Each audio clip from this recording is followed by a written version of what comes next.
Nous retrouvons à présent dans ce grand journal Simone Rodan-Benzaken. Bonjour Simone. Bonjour Steve. Vous êtes la directrice Europe de l'American Jewish Committee. Merci d'être avec nous comme tous les vendredis après-midi. Simone, vous vous intéressez cette semaine à la crise des démocraties occidentales. Oui, en effet, Steve. Alors, je ne sais pas si vous suivez les auditions de la Commission autour du 6 janvier sur la prise du Capitole par des partisans de Absolument. Donald Trump aux États-Unis. Alors, la question est de savoir, donc pour vos éditeurs, si Trump a tenté un coup d'État, ce qui serait une première dans l'histoire américaine pour un président en exercice. Et franchement, quand on regarde les premiers éléments révélés sont édifiants.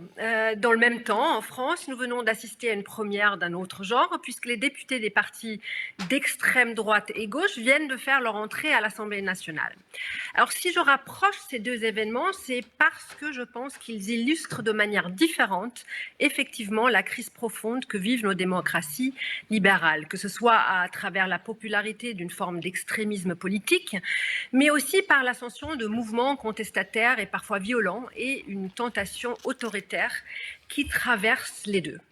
D'ailleurs, quand on regarde les sondages d'opinion, ils montrent bien qu'il y a une inquiétude et une défiance répandue. La majorité des citoyens américains, la majorité, estiment que d'ici il y a 5 ans, leur pays cessera sans doute d'être une démocratie.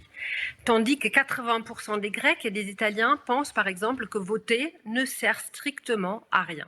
Des nombres absolument impressionnants. Simone, quelles sont les raisons qui peuvent expliquer selon vous cette défiance ? Alors, je pense que les raisons sont multiples et la vérité, c'est qu'il faut bien plus que quelques minutes pour en parler. Mais pour commencer, je pense que la reprise lente et inégale qui a suivi la crise financière de 2008 a engendré un fossé grandissant entre les plus favorisés et les classes moyennes et populaires en lutte avec les revenus stagnants. Cela n'a fait qu'accroître le scepticisme dans les institutions, les responsables politiques, les médias et plus généralement les élites. Ensuite, le changement spectaculaire du paysage politique qui était autrefois dominé par des forces politiques du centre qui soutenaient les principes et les institutions de base de la démocratie libérale, mais qui se faisaient concurrence sur une variété de questions spécifiques. Or, les citoyens ont de plus en plus remis en question la capacité de ces partis traditionnels et leur gouvernement à se saisir des questions urgentes et fondamentales, telles que par exemple le dysfonctionnement de la mondialisation et les questions liées à ce que notre regretté Laurent Bouvet avait appelé l'insécurité culturelle, la question de l'identité.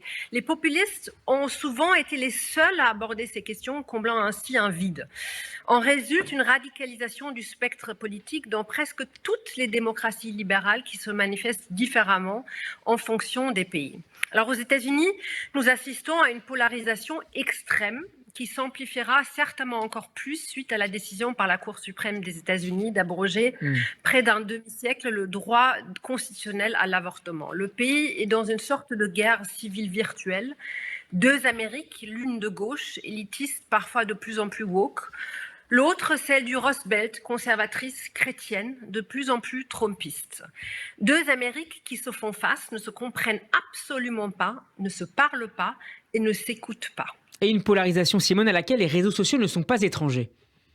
Bien évidemment, il joue un rôle fondamental. Il fragmente encore plus l'espace public en enfermant les individus dans des tunnels d'information renforcés par des algorithmes qui finissent finalement par refléter une réalité parallèle pour chacun lorsqu'ils ne sont pas confrontés à aucune opposition. Et ce qui, bien évidemment, à l'ère des fake news, est bien plus problématique. Plus de vrai dialogue, plus de débat, plus de compromis et finalement plus de réalité partagée. Alors toutes ces questions sont maintenant, je crois, encore plus préoccupantes face aux questions géopolitiques. À l'heure où l'Europe est à nouveau proie à la guerre depuis l'invasion russe de l'Ukraine, que de nouveaux conflits se profilent à l'horizon, de la Chine qui pourrait attaquer Taïwan, à un Iran nucléaire et menaçant qui pourrait engendrer une prolifération nucléaire sans précédent dans la région et même provoquer un conflit armé qui impliquerait Israël, le leadership de l'Occident est plus que jamais nécessaire. Mais celui-ci ne sera pas possible sans une réparation et aussi une réaffirmation de ce qui finalement nous constitue. Merci beaucoup Simone Rodan-Benzaken. Je rappelle que vous êtes la directrice Europe de l'American Jewish Committee, chronique sur la crise des démocraties occidentales à retrouver en podcast sur radioj.fr et en vidéo sur notre page YouTube. Shabbat shalom à vous et à vendredi Simone. Merci, Shabbat Shalom.